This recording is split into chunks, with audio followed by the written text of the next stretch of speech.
বন্ধুরা, এখন আমি যাচ্ছি হলো বসিরহাট।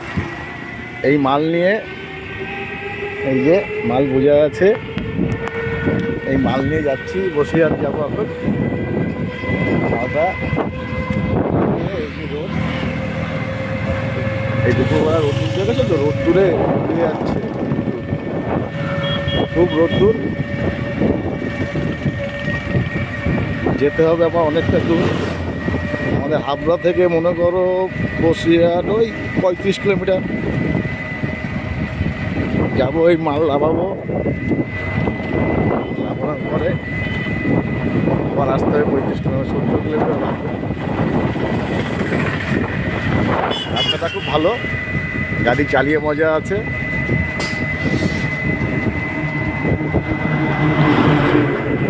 সেই হাওয়া দিচ্ছে আর প্রচুর রোদ্দুর। দেখো আকাশের দিকে, দেখো এটা, দেখো খুব ভালো লাগবে।